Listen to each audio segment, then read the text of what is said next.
Well, hello and welcome to How the Virtual Event Services Industry Was Born. My name is Roger Corville, and welcome to another episode of V2's Thought Leader Conversations series. Obviously, the question on the table is, well, why does it even matter how the virtual event services industry was born?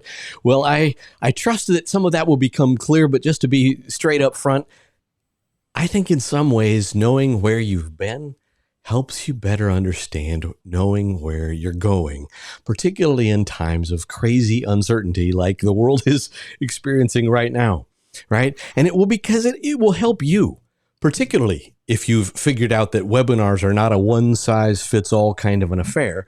It'll help you think more strategically and execute more precisely. And to that end, you are in really good company today. With me today is fellow industry old-timer, co-founder and CEO of Virtual Venues, Aaron Cole, who, like a bunch of us here, was himself born into this industry in the very birthplace of virtual event management. Believe it or not, the virtual event management industry was birthed right here in Portland, Oregon. True story. Welcome to my friend and CEO, Aaron Cole. Roger, it's great to see you. Thank you.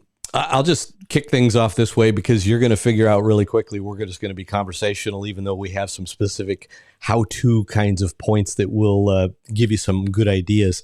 But Aaron and I were talking off camera, and his background, like a lot of people actually that work for virtual venues, began in events in some other context, including some crazy stuff in the music industry. Aaron, tell me, where did you cut your teeth? Yeah, that's true. And I think that is actually a common thread with a lot of producers and people that are in the event business virtually. Somehow, some way, they came from a physical event backdrop. And that actually was the same with me. I think like a lot of people growing up, I was hugely attracted to music, big music fan, but I fairly quickly realized that my talent level was not enough to actually be the one that was going to get me to actually be a musician per se. But I love that industry so much that I very quickly realized that I had a talent and a passion for what I usually kind of think of as the behind the scenes production. So the concert production, the sound production, things like that. And that's what I actually found myself gravitating to out of college. I went to college and got a music degree, business degree, but then I just really started getting more drawn into that live event production. And that's kind of the level that I followed up.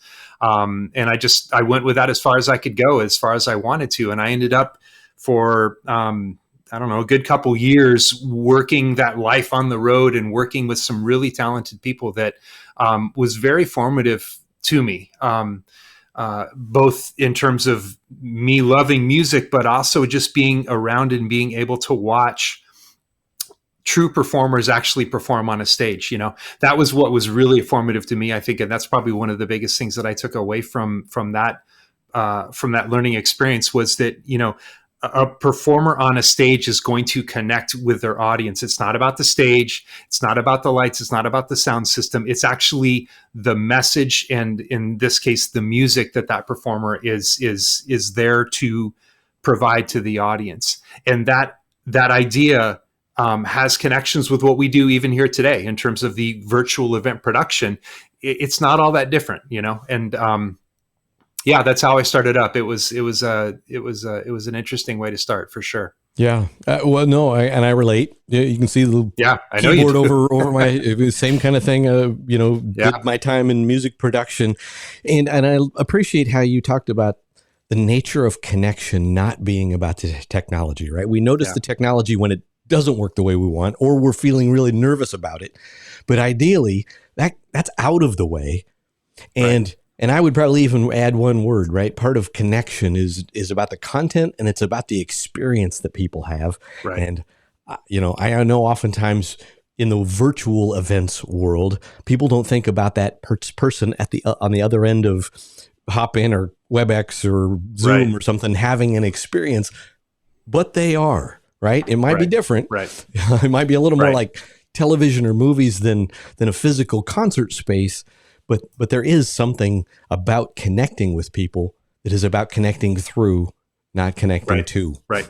They're still there. That person might be on a computer, might be watching what's going on from a computer, but they're still there. That's still a live in-person connection that you're making. And I always often think about that analogy that you just talked about a minute ago, Roger. We want the technology to essentially become transparent. We don't want people to be focused on the latest and the greatest technology. We want the message to be what's actually shining through. And that's again, going back to that idea of being in a concert. The best performers in the world, that's what they do.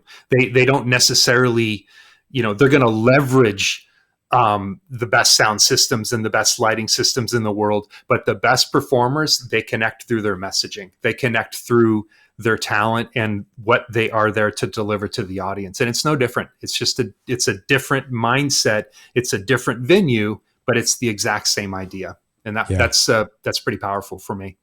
Yeah, I saw lots of musical performers, and I trust this will touch down for our audience, who often are thinking in terms of, how do I keep pushing the envelope, right? It's a new guitar pedal, it's a new guitar amp, it's a new synthesizer sound or something like that. But here, our hour together here, we'll get to that forward-leaning, forward-thinking kind of stuff. But let's take a step back. Yeah. Because Aaron and I both came out of the same crew at Microsoft. And so you kind of know, I started in 99, only 23 years ago, when we hosted platforms that you've never heard of.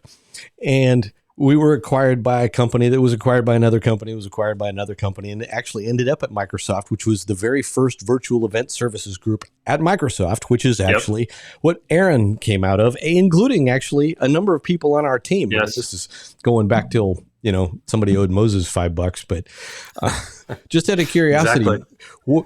When you were at Microsoft, what was that key learning and what was the impetus for you kind of stepping out and starting virtual venues?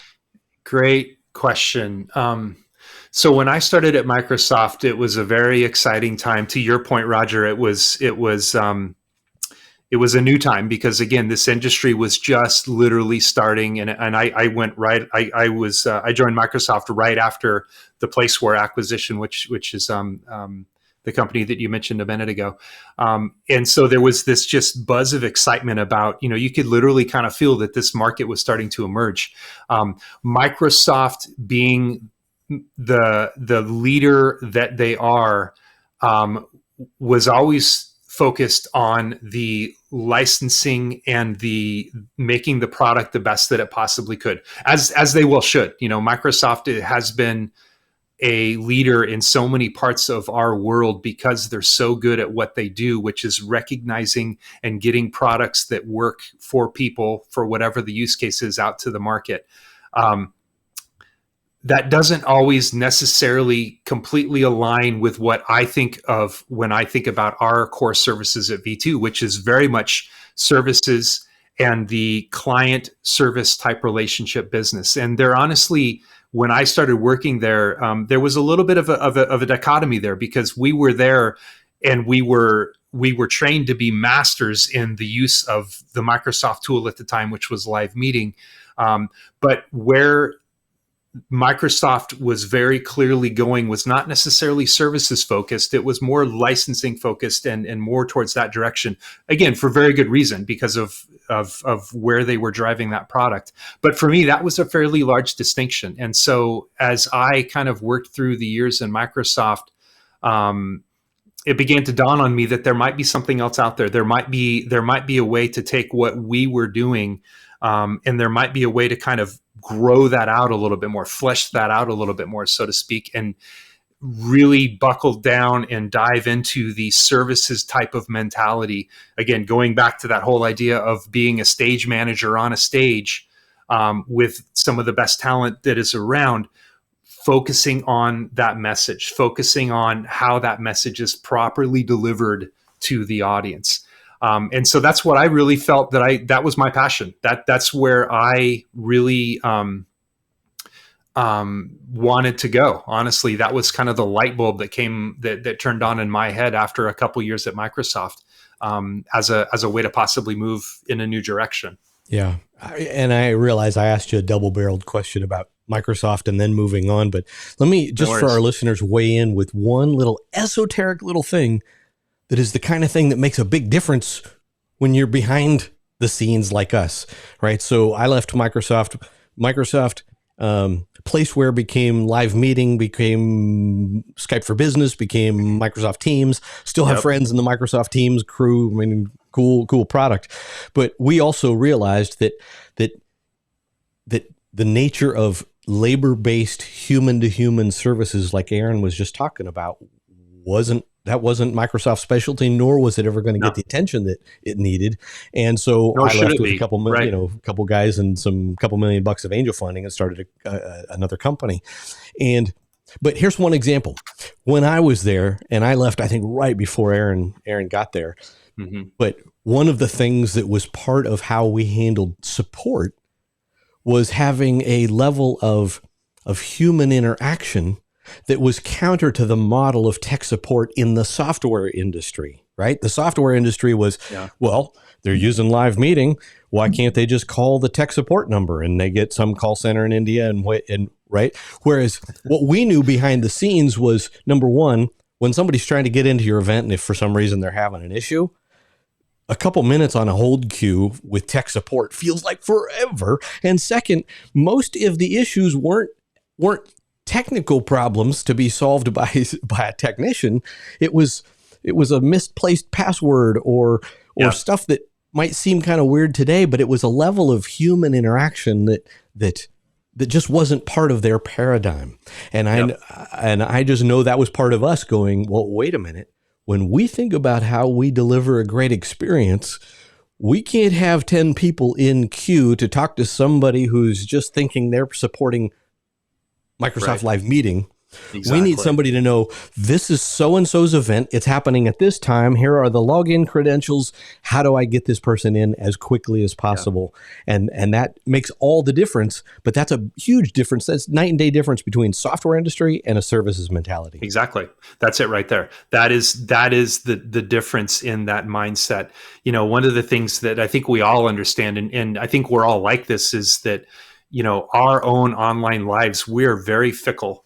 From an online standpoint. And if we're logging in to see something, and if it's not working correctly, or if we have a problem, or we're not sure what we're doing, I have a very short runway that I'm going to invest my time before I'm going to go off somewhere else and click on another tab and go do something else, or go surf to another event or another website. So, you know, the audience for an online event is much more quick to move if there are technical issues. And that's, again, to your point, Roger, that's another aspect of this business. And that's exactly what I felt was important to focus on. Again, we know that there's always going to be technology in what we do. You know, we're always going to have that ground floor based technology, but it's not what we do for a living. Our goal is, again, thinking back to that whole idea of a performer on a stage. We understand that we are providing that infrastructure and that stage for that speaker to stand on. And it's them, it's their message, it's our clients messaging out that is the most important thing. And we have to do what we have to do to get everybody in, to make sure that there are no issues, and to make sure that that message is clearly delivered. If not, we're not doing our job. But more catastrophically, if that's a word, is that messaging is getting lost because the audience is not going to sit for 20 minutes on hold waiting to get something figured out. They're going to move on. And that's again, to your point, Roger, that's exactly what I felt was hugely important and was key to what I felt we needed to do, and where V2 essentially came out of. Exactly right. So we're both having this kind of realization in a sense separately lots of years ago. And now you're feeling the impetus to go do the next thing. What was that stepping out as the fledgling business owner? Fake it till you make it. I think that was my go-to phrase. I think it still is my go-to phrase. So, I started V2 with my partner, Tanya Meyer. She was also from the live meeting industry world as well too. And we bootstrapped it. We both were laid off from Microsoft. And so that gave us the opportunity to think through and really start thinking, what does it mean to start a business that's going to be a service-based industry doing online event production? Again, this was in 2009, so this was a long time before a lot of this was very far out in the market, certainly not mainstream. And I was no different than probably the vast majority of business owners. I was working out of my guest bedroom. I was conscious that I was working out of my guest bedroom. I'm sitting on calls, trying to sell our business, trying to sell our product, which is services, out of my guest bedroom, and it was hard. But I think that I was fortunate because Oregon, again, we're out of Portland, Oregon.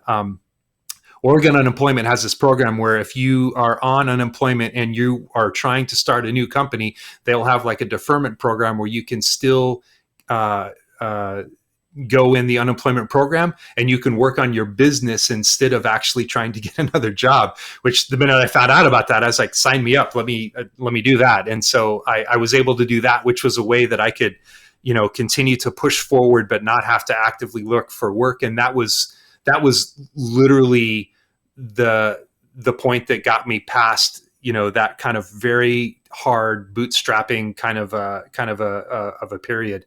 The other thing I remember about it too was this was also when I was getting married, and my wife to be, we're going through all of the usual marriage stuff, and my mother kept inviting person after person after person to our wedding.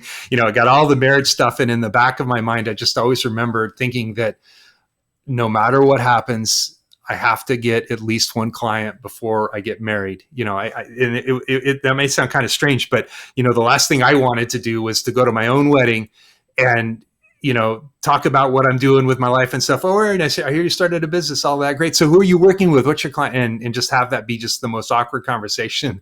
I was like, I've got to find a client, and that was for me personally, that was a huge driver. And we did get a client. We got one client. I don't remember how early it was before I got married, but it was right around that same time.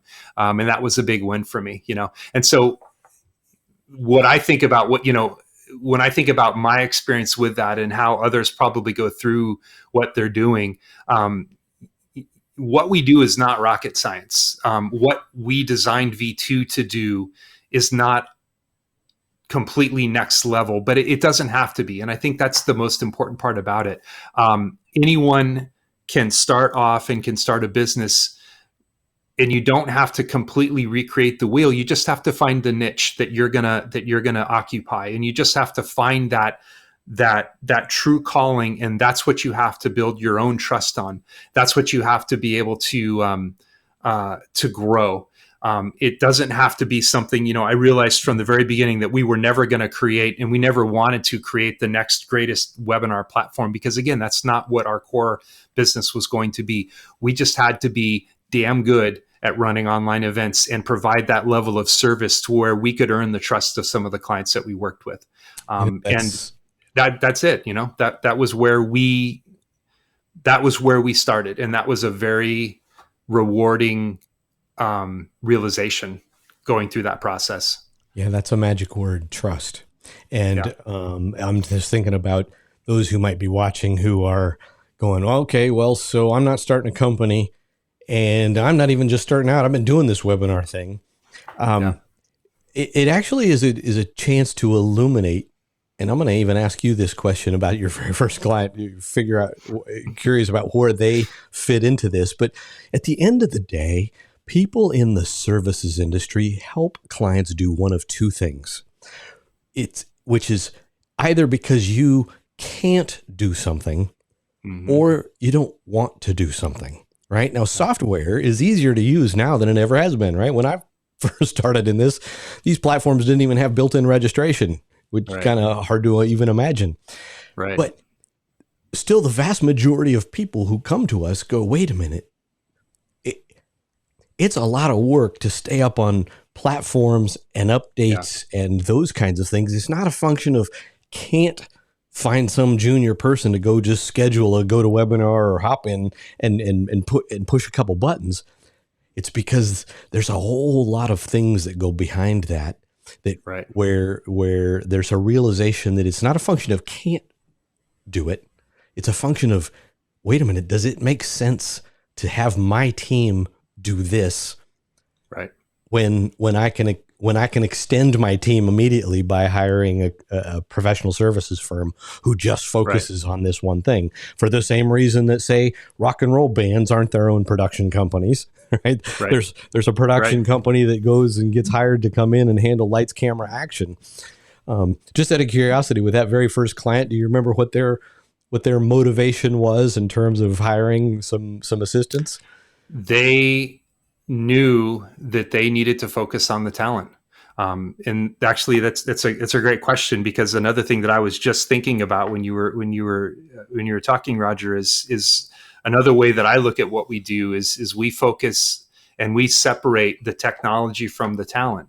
And it goes back to, again, understanding what your strengths are and understanding how to leverage those strengths for the best possible outcome. And the first company that we had, they were in the energy efficiency window business, a fairly niche product. They were doing live webinars to promote their product. These were big things for them.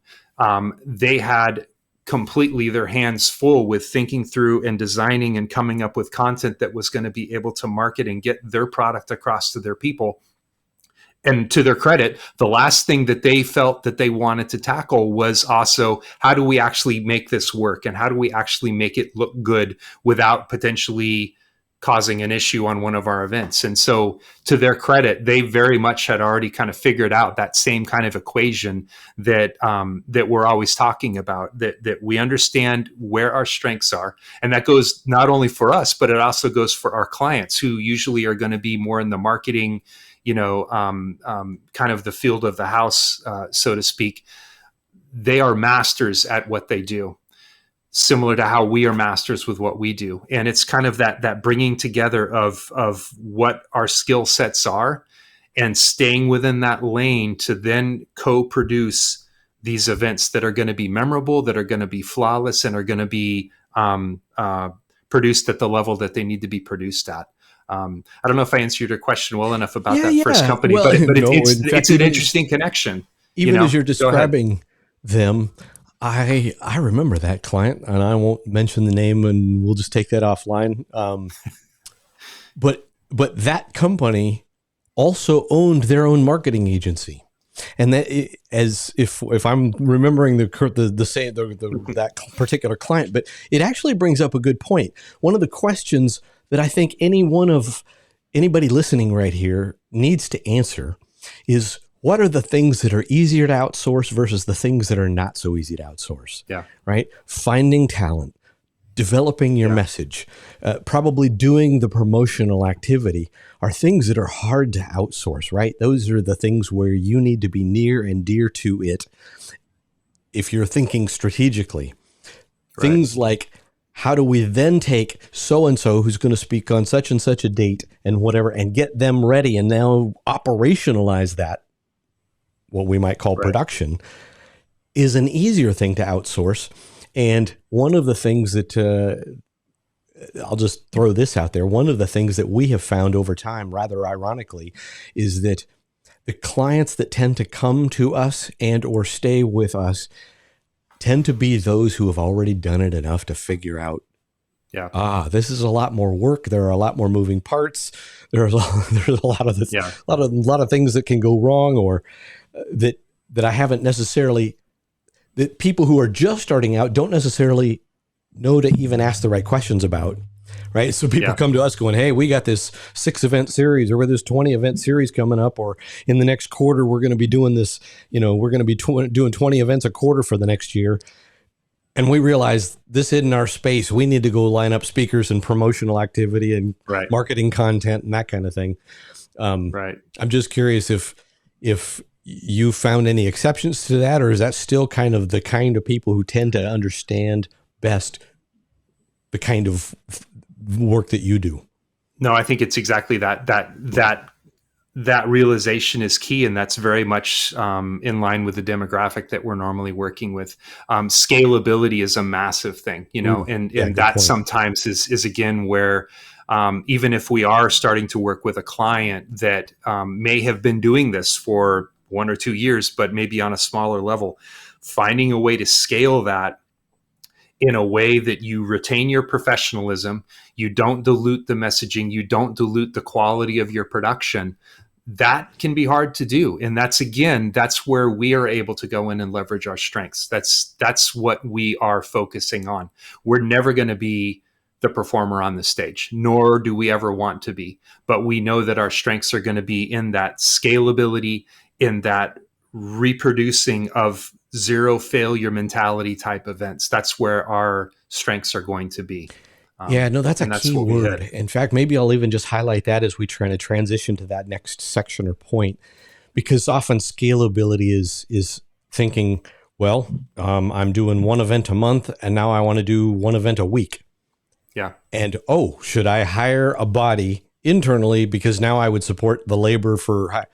But scalability is often like, well, wait a minute, what happens if that person goes on maternity leave or is ill or something? What happens if your success blows up to the point where it's like, now COVID just happened. You want to have that 3-day customer conference that you were going to have in person in Vegas. Now you want to have that online, but now doing all the breakouts at the same time means I need not just an overall program manager. I need 5 bodies available for the 5 breakout rooms all at the same time, which is different, which means that it just my hiring an internal body model breaks down. Right. Just it any can become other more aspect of scalability there that comes to mind? No, I think you've hit it on the head. And the other thing I was going to say too is that, scalability is not only on the production side, scalability is also on the content side too. And that in itself is a massive undertaking. And it goes back to, again, not diluting your messaging, not diluting the value of your content in the eyes of who is watching it. Those right there are very can be difficult problems to make sure that you're thinking through and you're actually delivering on, which is, again, going back to that whole idea of knowing what your lane is and focusing on the strengths that you have, which is, again, what we do as a business in terms of the production value. We provide that ability for scalability so that our clients have a full-time job with their teams scaling up from a talent standpoint, from a messaging standpoint, from a content standpoint. That's where their strengths are. And that's what we provide. Well, and you even made me think of one other thing, which is also the difference in discipline between this online versus on-site, right? Mm-hmm. So as we kind of evolve from the past to the present, as we start thinking, leaning forward, obviously hybrid events are a big deal these days, right? There's still a lot of uncertainty about whether I can or can't pull off that in-person thing, or what do I have in my back pocket. And as you might imagine, there's, I'm speaking to our own audience here, there's a lot of people going, wait a minute, hybrid, that's an important thing. There are either people who can't travel, can't afford to travel, or that kind of thing. But as we start thinking, now there's going to be this on-site thing, and we want to stream from a studio or simultaneously produce for an experience for a virtual audience at the same time we're catering to our in-person audience. Just out of curiosity, is there any core thing that comes to mind that you can think of that would help someone when they're going, I have 2 very different teams that need to intersect here? Yeah. So that in itself is an hour-long conversation, even right there, right. As you know. But I think when I think about it, and I do get that question a lot in terms of, because hybrid is very much on everyone's mind these days, as it obviously should be with where we're at in the world. But it's you run a danger. Let me put it this way: the danger is that on one side of the fence you've got the physical audience. On the other side of the fence, you've got the virtual audience. If you're not careful, if you don't really think through exactly how each of those populations are going to coexist in your event, there's a very good chance that one side of that fence is going to get neglected compared to the other. And it usually is going to be the virtual side of the audience that is going to be more of an afterthought, so to speak, compared to the physical. What I mean by that is that we don't necessarily recommend to be hybrid. You just, set up a camera in the back of the room and just, lock down that single shot and just push that to the audience for 8 hours of the day. You're not going to have a happy online audience if that's what you're providing. So you have to go through and really kind of diagnose and think through, how are ways that I can create an environment virtually that is going to mimic and provide that same level set of value that my physical audience is going to get when they're in that physical room in Vegas or wherever they're going to be. It's not an easy equation, but there are ways to do it, and there are ways to think it through from a content standpoint, from an engagement standpoint. Those are typically where we would start with that. It's not all technology, though. And I think that's, again, coming back to that understanding, that deeper understanding of the messaging. You're never going to solve these very difficult questions just from a sole technology standpoint.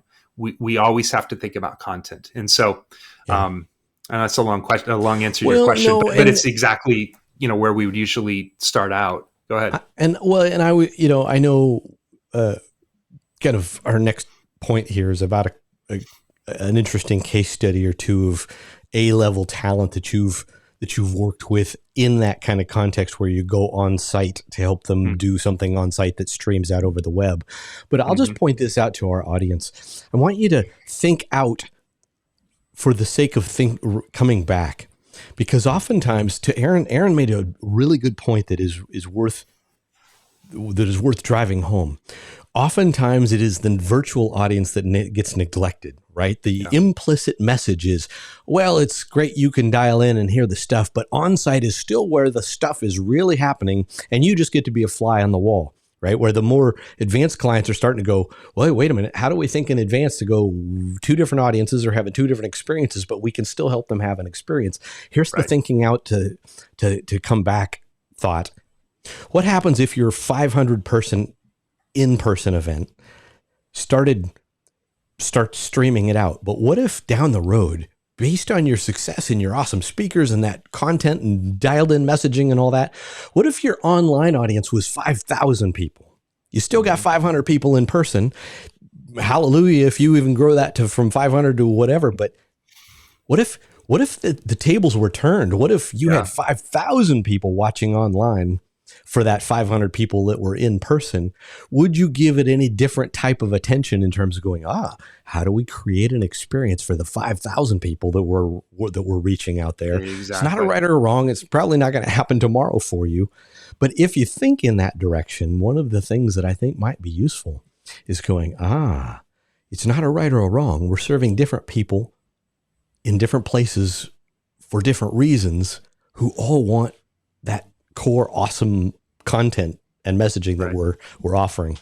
So agreed. Just out of curiosity, stories from the road, streaming from a studio, or time when you've been on site. And we'll probably stop blooper stories because we could talk about that for another hour.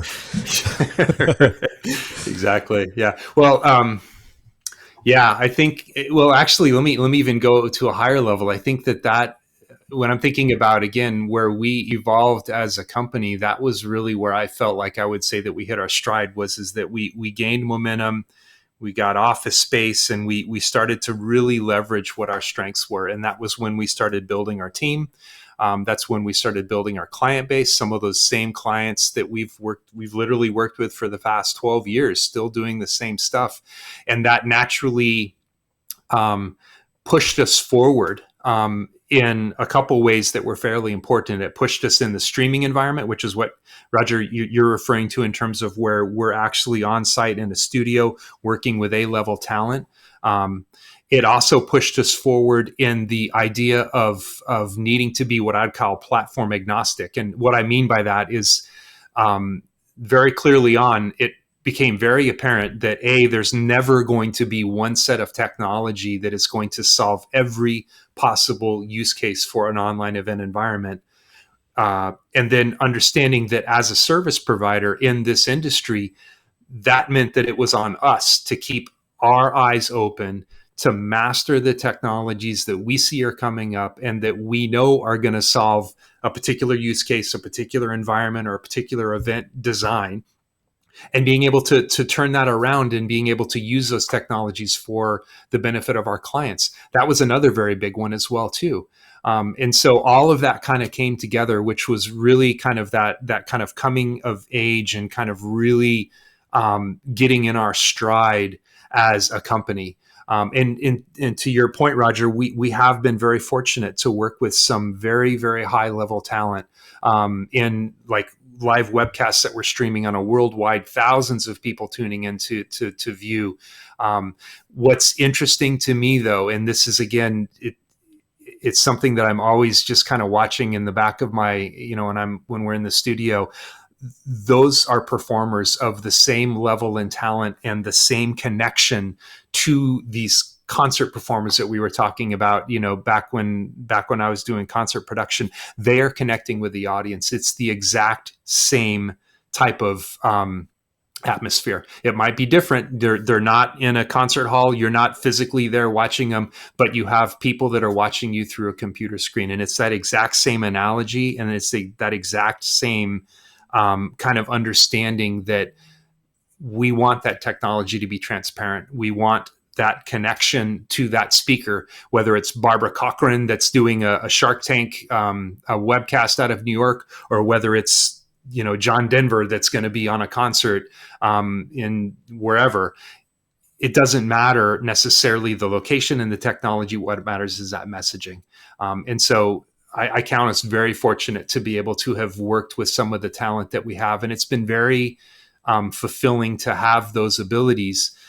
When I think about what that means for us as a business again, and where that might resonate with others is, again, it's finding that niche that you can occupy and be the best that you can be in it. Be better than anyone else in that particular niche, whatever it happens to be. It doesn't have to be rocket science. It doesn't have to be something completely new.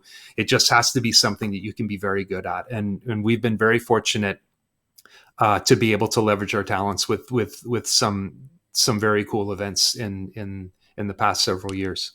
You've used the word trust again multiple times, and I'll say this: oftentimes, this is one of those behind the scenes things that happen because service is an experience good, right? Anybody can put anything on a data sheet or on a website that goes, "Oh, hire us, we know our stuff." Yeah. But one example, just some of the big names, people that you've worked with. One of the ways that we end up in that space, or that you've ended up in that space, is because you earn a reputation for being able to be trusted with high-level executives, right? Exactly. Because marketing manager at bank ABC goes, this is an important thing. And more importantly, the senior VP or CFO or is going to be on this call. And this person doesn't have any time, and they're even a little bit grumpy sometimes. And we need somebody with the personal joie de vivre, so to speak, that knows how to work with high level, if not temperamental people, right? So it's not just about making sure that we have all the dots, right? T's crossed and I's dotted with regard to the technology. It's in those soft skills of going, wait a minute, how do we herd cats? How do we make sure the CFO looks great when the CFO blew off our rehearsal where we were going to get their lighting looking good, or whatever that happens to be. It's those soft skills that sometimes is that place where you really earn trust. Totally. And I'll use the word trust again, because that's exactly what it is, where that's why we have been able to grow and expand and earn that level of trust with the clients that we've been fortunate to work with. No marketing manager in their right mind is going to trust an event with their CEO, regardless of if it's live, hybrid, or virtual or whatever.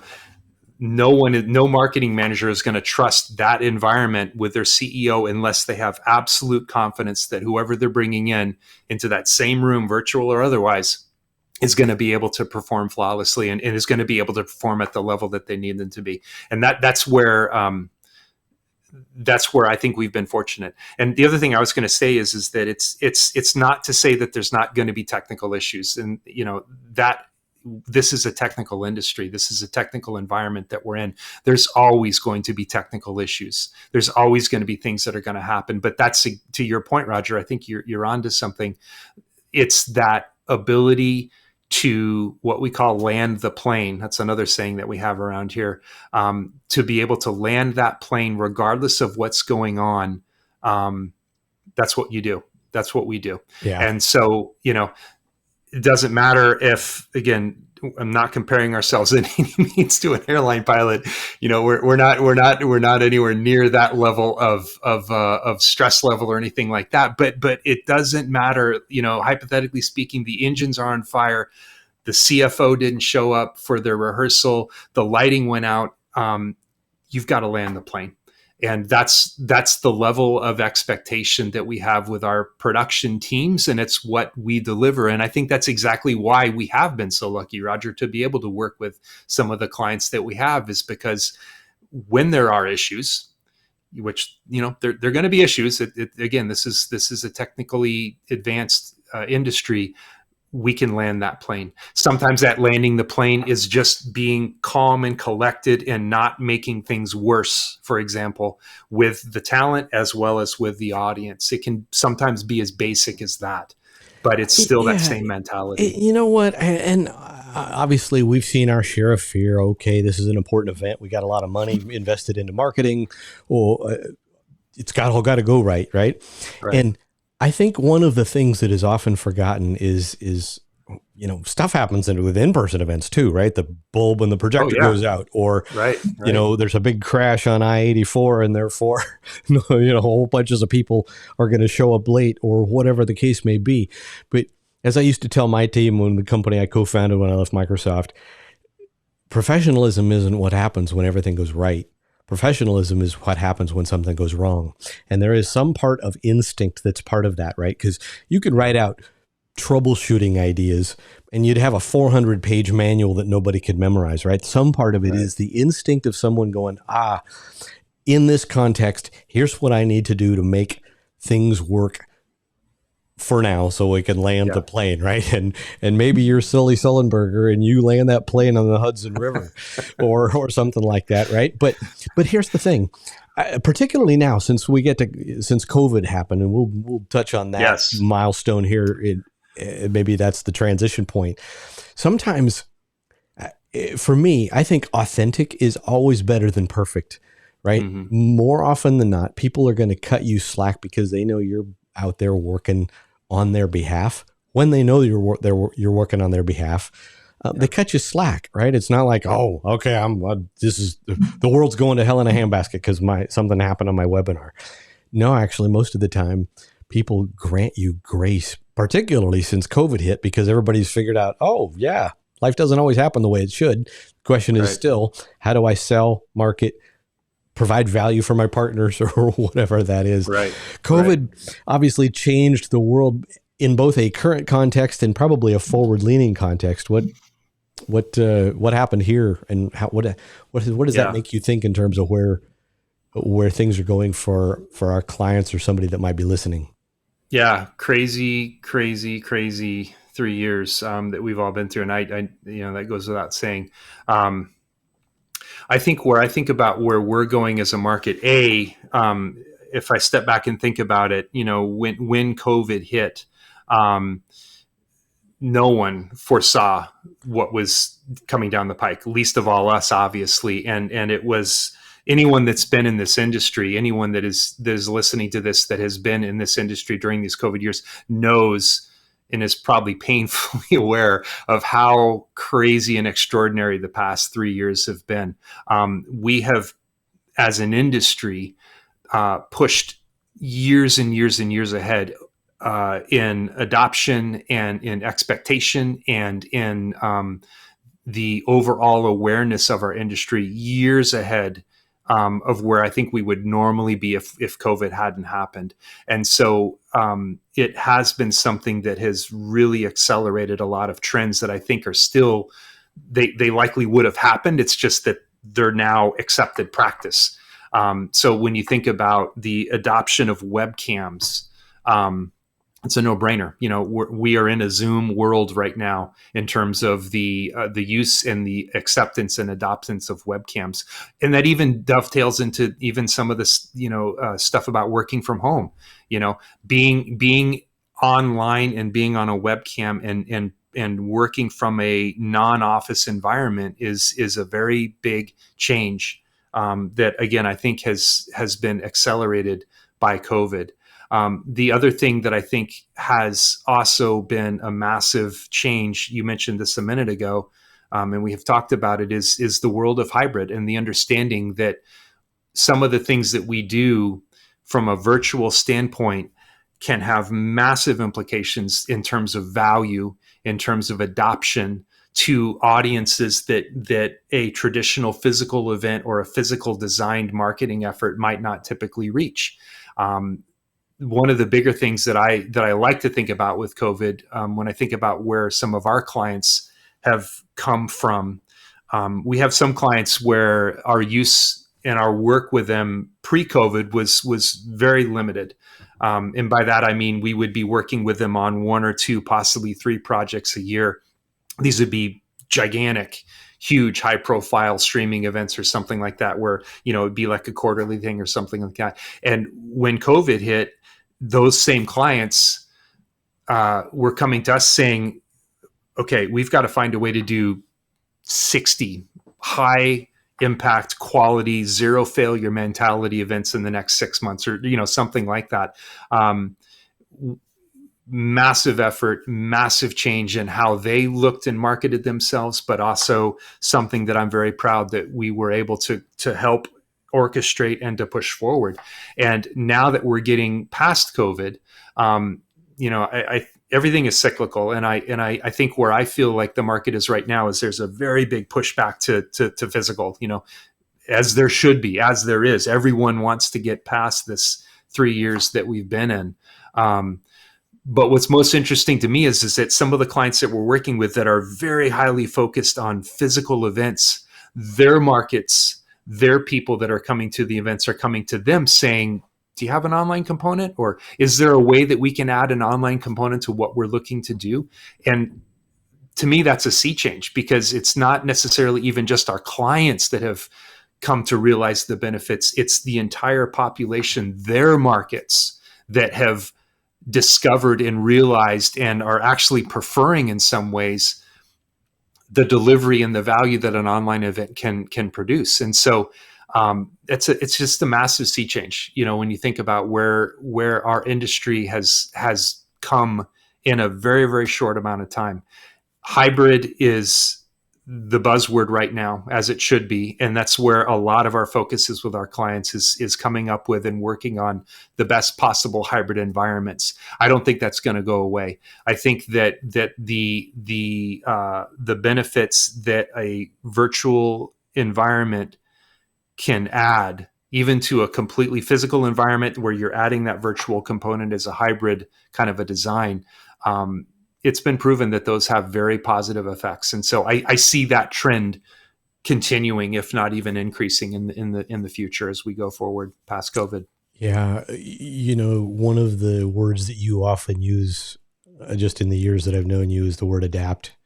And if there's something that I think you're right, totally right on, is COVID forced some adaptation. Yes. that may have otherwise occurred, but hadn't gotten there yet. Right. And I've seen business models transformed. And I'll just use one example. COVID hits, client comes and says, we hold these 3-day seminars in the healthcare industry, and we've never done this online. Can it even be done online? And right or wrong, the forcing function was, well, if we don't figure out how to do this online, we're going to be sending all these people their money back for these Right. continuing medical education seminars that we do, Right. right?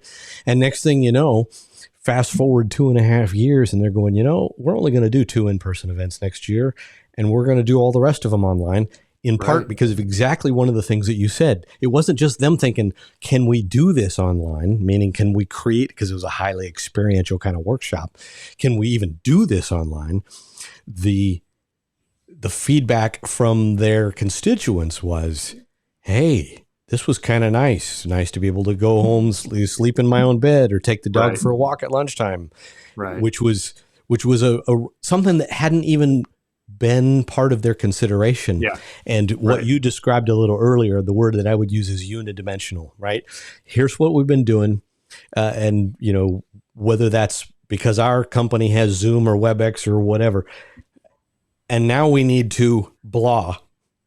And, I had no idea that something like Hopin had virtual networking built in, or those kinds of things. The next thing you Right. know, people are, even if it was forced a little prematurely because of COVID, people are discovering that, it doesn't have to be unidimensional. There's more than one way to use the medium to Right. accomplish human connection, right? I think about it Right. like Microsoft Exactly. Word. We don't open up Microsoft Word and think there's only one way to write. We could write a technical manual or a poem. And if you open up Zoom or Hopin or WebEx or On24, there's more than one way to connect with people and make things Right. happen in a way that, Right. that you might not have thought about, because you spent the last few years kind of getting the primary way that you do things rolling and, Right. and dialed in. And Right. maybe if there's a takeaway, and maybe even to our final point about leaning forward and directions for where this might go, maybe that's a key lesson for all of us, which Yeah. is, it's not a right or a wrong, it's a different. And Right. maybe we've been thinking about webinars, virtual events, hybrid events in one way, when there is more than one way to be able to accomplish the goals that we have set out for Right. creating experiences and delivering that content and messaging. Exactly. And again, not to belabor the COVID point, but I think you're exactly right. A lot of the times when we were in that environment, the clients were coming from a survival standpoint. I need to survive. I need to be able to still charge. I need to still sell my product. What they came out of realizing is that, hey, there's a completely legitimate, functional, and effective marketing tool that I may not have actually been aware of, or may not have been maximizing its full potential to, which is, again, that online marketing presence that a lot of companies were forced to do. That's a great analogy in terms of that kind of process, that kind of adaptation of their thought process as they're going through and working through these very difficult past 3 years. The other thing I was going to say too, that I think is another driver that, again, is a plus one, is an added benefit, is the going back to the idea of the value of your content. And if this is an online environment where suddenly that content becomes archivable, it becomes searchable, it becomes editable, where you can take content and chop it up and put it in different marketing channels, you're maximizing almost exponentially, in some instances, the reach that you can get out of what content you already own and what content you're already creating. I think that's been another just massive transition that people have started to recognize the value in. As a marketer, your time is so valuable, especially when you're thinking about content creation and materials that produce the messaging that you need to produce, and finding ways to maximize the value of that, breaking it up, putting it in different channels. It can be huge. And so I think that's another one too. But I would say, Roger, to your point, that adaptation, that adapting to a changing market is exactly where I think we're going to be moving forward. And as a company, I've always tried to get us from a mindset of leaning into the change, leaning into this changing market. And that's going back to that whole idea of being what I call platform agnostic. It's our job it's our survival as a company to make sure that we are looking out downstream to see what might be coming up as a potential technology that we can use that our clients can potentially benefit from. The hop-in networking is a fantastic example of that. That is literally one of the coolest things around in terms of the ability to provide that one-to-one kind of almost speed dating. It's awesome. And when we can use that for our clients, they see the benefits of that. And it's just a very cool win-win. So I should say that there are a lot of other things like that we're looking at, we're excited about, we're kind of leaning into. That's where we're going to go. And that's where we're going to help our clients in the future is not being afraid of change, not necessarily being afraid of technology, but never losing sight of the core message. We can't lose that. And as a company, we're never going to lose sight of what our core business is, which is going to be, again, that professional production of the events that we're running on. Regardless of topic, regardless of the medium, it's that message. And that's what we focus on. I'll say this as we wrap, and then I'll just ask you to kind of weigh in with a final thought. But for those of you watching and listening, we are going to actually do one of these where we talk about the future of this industry and talk about even far-reaching stuff that you've even no doubt thought about. What are the practical implications of virtual reality?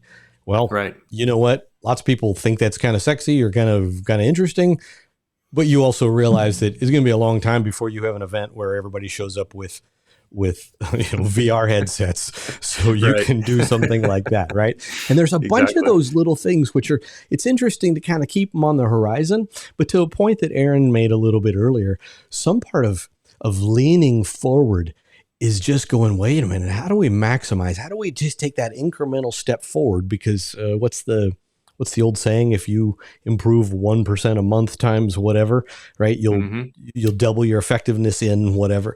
I'm clearly not remembering it very clearly, but the point is this: like on the point on archiving content, one friend of mine did a series with a big name, famous person.